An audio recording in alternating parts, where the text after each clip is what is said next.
নমস্কার বন্ধুরা, কেমন আছেন আপনারা সবাই? আশা করি ভালো আছেন। আজকে আমি চলেছি আদি সপ্তগ্রাম। হুগলি জেলার এক প্রাচীন জনপদ এই আদি সপ্তগ্রাম। হুগলি জেলার নামকরণের পেছনে রয়েছে নানা কারণ।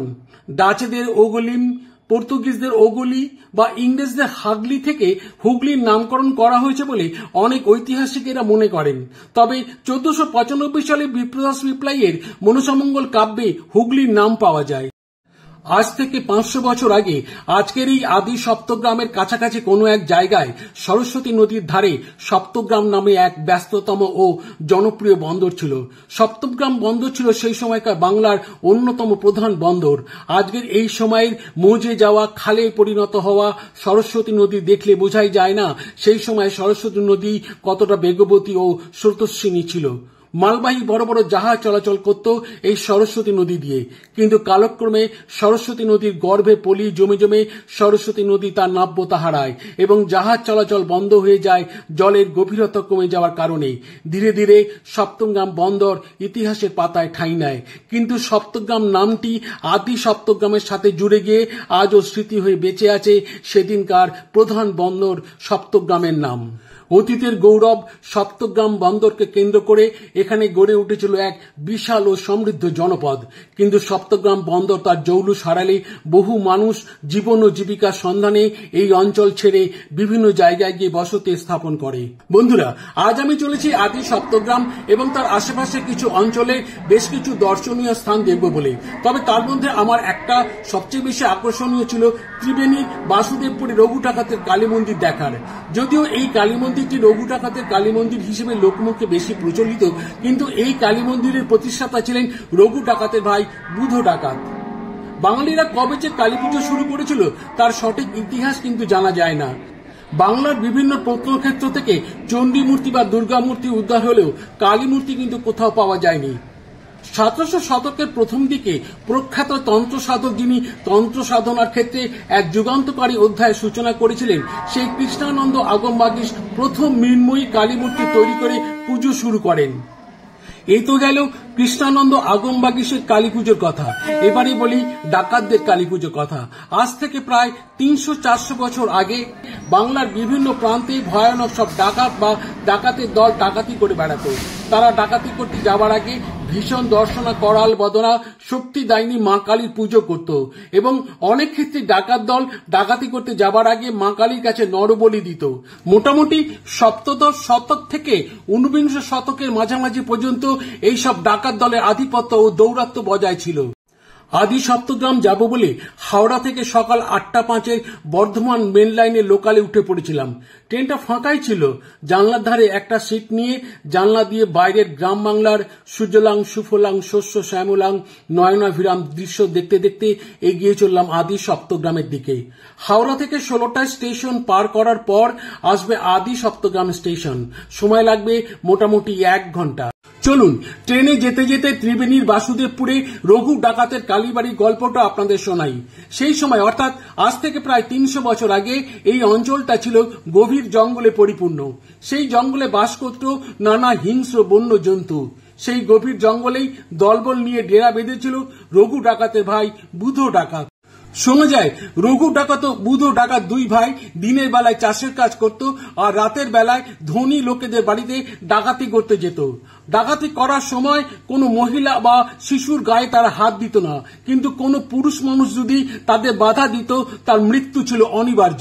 বুধ ডাকাত এই জঙ্গলে এক বিশাল বটগাছের তলায় পঞ্চমুণ্ডীর আসনের ওপর মায়ের মূর্তি স্থাপন করে মায়ের পুজো করত। তবে বর্তমানে সেই বটগাছও নেই, পঞ্চমুণ্ডীর আসনও নেই, আর সেই বিগ্রহও নেই। কালের করাল গ্রাসে সবকিছুই আজ হারিয়ে গেছে। আজকের বাসুদেবপুরে গেলে দেখা যায় রাস্তার ধারে বড় বড় গাছের ছায়ায় ঢাকা বড়সড় এলাকা নিয়ে বুধ ডাকাতের কালীতলা, যার এক পাশে রয়েছে একচূড়া বিশিষ্ট উঁচু ভিতের ওপর মায়ের মন্দির। গর্ভগৃহে রয়েছে মায়ের মূর্তি, যার উচ্চতা 7 ফুট। মা এখানে চতুর্ভুজা, বাঁ হাতে তরবারি, ডান হাতে অভয় মুদ্রা। মার চোখগুলি খুব বড় বড়, আলুলায়িত কেশধাম। মায়ের এই মূর্তিটি সিমেন্ট দিয়ে তৈরি। স্থানীয় মানুষদের মুখে শুনলাম 1998 সালে একটা ডাকাতি হয় এই মন্দিরে, মায়ের সব অলংকার চুরি করে নিয়ে যায় ডাকাতরা এবং মায়ের মূর্তিটি ভেঙে দিয়ে যায়। তারপরেই এখানকার স্থানীয় একজন মানুষ সিমেন্ট দিয়ে এই মূর্তিটি তৈরি করে দেন এবং মন্দিরে এই মূর্তিটি প্রতিষ্ঠা করেন চিন্তন মহারাজ। স্থানীয় মানুষদের মুখে শুনলাম মায়ের বাঁ হাতে যে তরবারিটি রয়েছে সেটি নাকি বুধো ডাকাতের তরবারি এবং বুধো ডাকাত যে হাঁড়ি কাটে নরবলি দিত সেই হাঁড়িকার নাকি মন্দিরে আজও রয়েছে। তবে স্থানীয় মানুষদের অনেক অনুরোধ করেও সেই হাঁড়িকারটি দেখবার সুযোগ পেলাম না। আর সেই সময় মন্দিরে কোনো পুরোহিত না থাকায় আমাদের হাঁড়িকার দেখার স্বপ্ন আর পূরণ হলো না। আমরা দেখতে দেখতে চলে এলাম আদি সপ্তগ্রাম স্টেশনে। আপনারা দেখছেন আদি সপ্তগ্রাম স্টেশন। এই স্টেশন থেকে বেরিয়ে আমরা টোটো নিয়ে চলে যাব আজকের এই বাসুদেবপুরে রঘু ডাকাতের কালীবাড়িতে। এই যে আমরা কালীবাড়ির দরজায় পৌঁছে গেছি। আপনারা দেখছেন বড়সড় প্রাঙ্গণ আর চতুর্দিকে নানা বড় বড় গাছপালা রয়েছে। বেশ কিছু মানুষজন এখানে এসেছেন। আমরা পায়ে পায়ে এগিয়ে চললাম বুধো ডাকাতের কালী মন্দিরের দিকে। আপনারা দূর থেকে যে গেরুয়া রঙের চূড়াটি এবং মন্দিরটি দেখতে পাচ্ছেন ওইটি হলো বুধো ডাকাতের কালী মন্দির। মন্দিরটির সংস্কারের কাজ চলছে।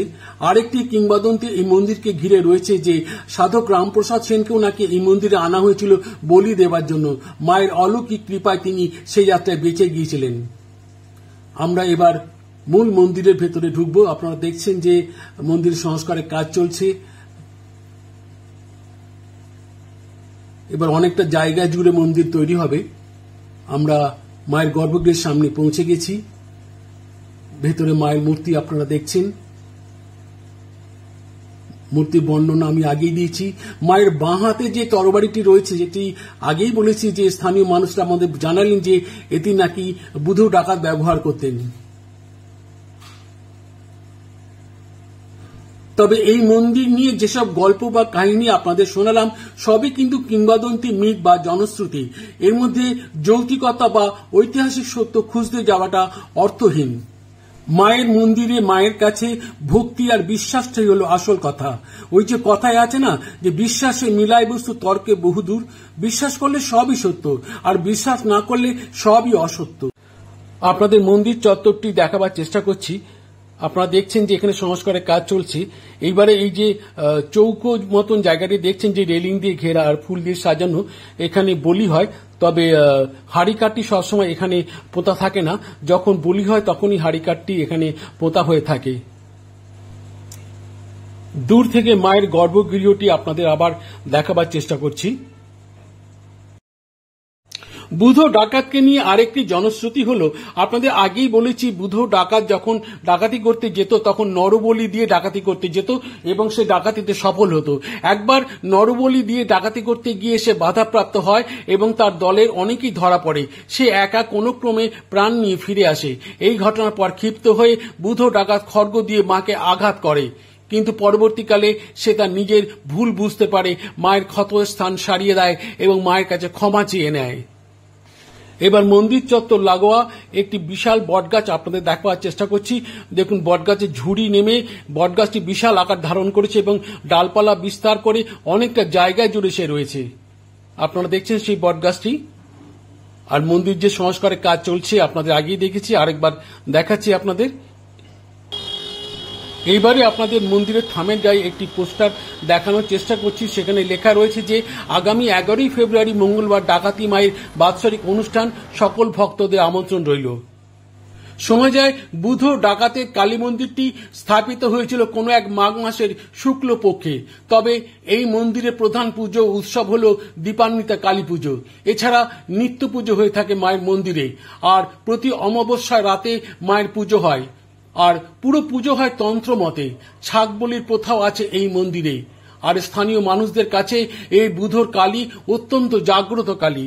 মায়ের কাছে যে যা মনস্কামনা করেন তাদের সবার মনস্কামনা মা পূর্ণ করে দেন। বন্ধুরা, এইবার দেখাচ্ছি এই মন্দিরে খুব কাছেই রয়েছে সরস্বতী নদী। যে সরস্বতী নদী এবং সপ্তগ্রাম বন্দরের কথা ভিডিও শুরুতে আপনাদের জানিয়েছি। বন্ধুরা, আজকের ভিডিও তাহলে এখানেই শেষ করছি। যদি ভিডিওটি ভালো লেগে থাকে তাহলে প্লিজ লাইক, কমেন্ট ও শেয়ার করবেন এবং আমার চ্যানেলটিকে সাবস্ক্রাইব করে আমার পাশে থাকবেন এবং এই রকম নানা আকর্ষণীয় ভিডিও উপহার দিতে আমাকে উৎসাহিত করবেন। সবাই খুব ভালো থাকবেন, সুস্থ থাকবেন, আনন্দে থাকবেন। আজকের মতো ভিডিও এখানেই শেষ করছি। নমস্কার।